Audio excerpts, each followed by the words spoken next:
युवा आईपीएस अधिकारी आजाद अधिकार सेना पार्टी के राष्ट्रीय अध्यक्ष अमिताभ ठाकुर बस्ती पहुंचे, जहां मौजूदा सरकार के कार्य प्रणाली पर जमकर बरसे और कई गंभीर आरोप भी लगाए। अमिताभ ठाकुर ने कहा कि बीजेपी की सरकार में पैसा लेकर हाफ एनकाउंटर, फुल एनकाउंटर प्रदेश भर में प्रशासन कर रही है। बस्ती के रुधौली में रामनवल और उनकी पत्नी की आत्महत्या के मामले में विस्तृत जानकारी भी ली और रामनवल के दोनों बच्चों से मुलाकात कर बच्चों का हाल जाना। बस्ती आना हुआ है। बस्ती आने का उद्देश्य जो हमारी पार्टी है आजाद अधिकार सेना, उसके कार्य यहाँ कैसे हैं, पार्टी का विस्तार कैसे हो और पार्टी के जो मूल उद्देश्य हैं अन्याय, अत्याचार और भ्रष्टाचार का विरोध, उस दिशा में कार्य किस प्रकार हम कर सकते हैं, उसके लिए आना हुआ। यहाँ हमने जो 2-3 संदर्भ देखे, उनमें एक हमने देखा है रुधौली में एक प्रकरण है जहां आज से 1 वर्ष पूर्व एक महिला पर के बलात्कार का जो है प्रकरण था। उसके संदर्भ में पति पत्नी ने आत्महत्या कर ली और उसमें 306 आईपीसी का मुकदमा हुआ। बहुत ज्यादा उसमें शोर शराबा हुआ और लानत मलानत हुई जिला प्रशासन की। मैं आज वहां मौके पे गया था, पीड़ित से, मृतक के भाई से मुलाकात की।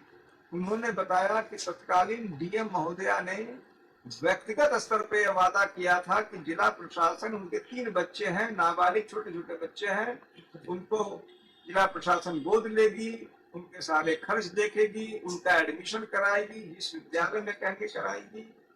लेकिन जो पीड़ित पक्ष द्वारा दी गई जानकारी के अनुसार उसमें कोई भी कार्य जिला प्रशासन ने नहीं किया। यह एक गंभीर स्थिति है।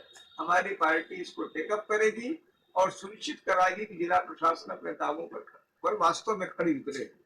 दूसरी बात आज यहाँ दिखी है, 2-3 दिन पहले एक बच्ची है आराधना करके, उसका कैली अस्पताल में उसकी मृत्यु हुई है आत्महत्या से।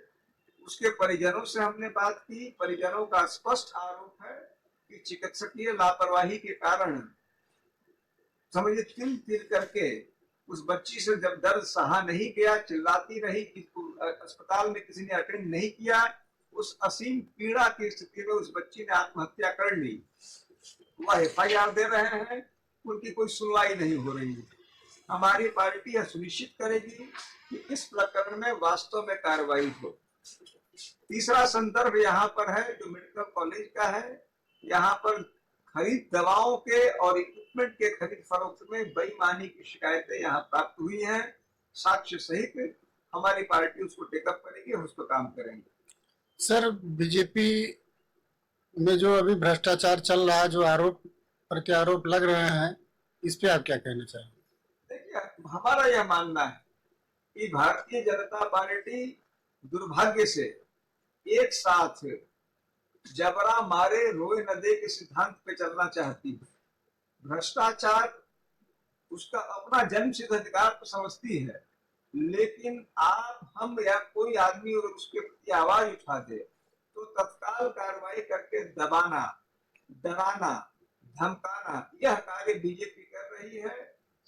पिछले 7-7.5 वर्षों में, जब से यहाँ सरकार बनी है या 2014 के बाद जब भाजपा में सरकार बनी केंद्र में, हम सभी इस बात के गवाह हैं कि कैसे देखते देखते जो लोग पहले सड़कों पे थे उनकी कोठियां बन गई है। पूरे हर आपके बस्ती में वही हाल है, देवरिया में, गोरखपुर में, गोंडा में, फैजाबाद में, हर जगह सबों के घर 3 गुना बढ़ गए हैं, बड़ी बड़ी गाड़ियों में घूम रहे हैं। यह सारा अवैध धन है जो सरकारी तंत्र से नोच रहे हैं। पहले जिसकी कीमत 1 रुपए का घूस था, अब वह 10 रुपए हो गया है। अब उसमें तुलना यह हो गया है कि ये फर्जी encounter, half encounter, full encounter के नाम पे लोगों को धमका के यह जिस प्रकार से भ्रष्टाचार को बढ़ा रहे हैं, कोई पत्रकार निकाल दे।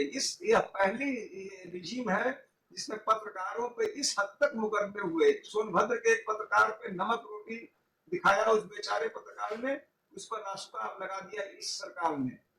हर कोई ऐसा दिन नहीं जब किसी न किसी पत्रकार पे खबर चलाने पे एफआईआर नहीं हुए। हमारे जैसे लोगों पर तो दिन रात एफआईआर कर रहे हैं। निश्चित रूप से खाओ और गुर्राओ, जो उनका खाएंगे नहीं, खाने नहीं देंगे की जगह उनका वास्तविक सिद्धांत है खाओ और गुर्राओ और डराओ। हमारा यह मानना है कि इस पार्टी की नीति।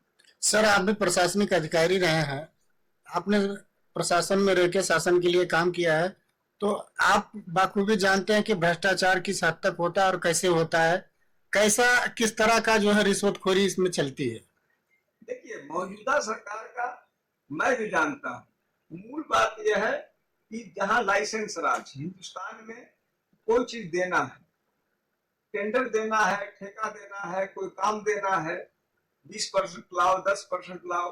मुझे कुछ दिन पहले एक व्यक्ति बता रहा था कि पहले विकास कार्यों में जो 30%, 35% भ्रष्टाचार था, मौजूदा सरकार में 40, 45, 50% तक पहुंच गया है, क्योंकि अब सबों ने अपना अपना रेट बढ़ा दिया है। नए उसके अलावा जो इनके आनुषंगिक संगठन हैं, उन्होंने भी अपना कह दिया कि भाई हमारा भी हिस्सा है, सिर्फ सिर्फ पार्टी का हिस्सा नहीं, हमारा भी हिस्सा है।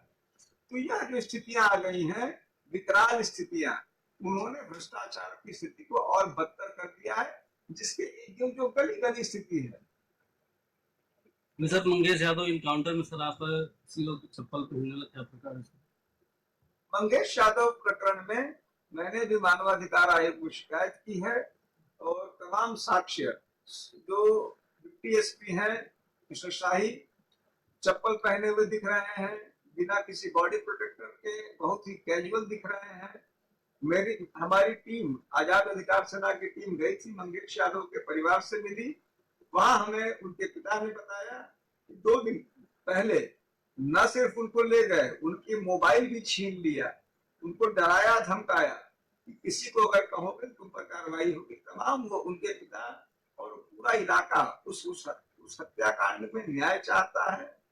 मैं समझता हूँ पूरा प्रदेश चाहता है। बस्ती आना हुआ है।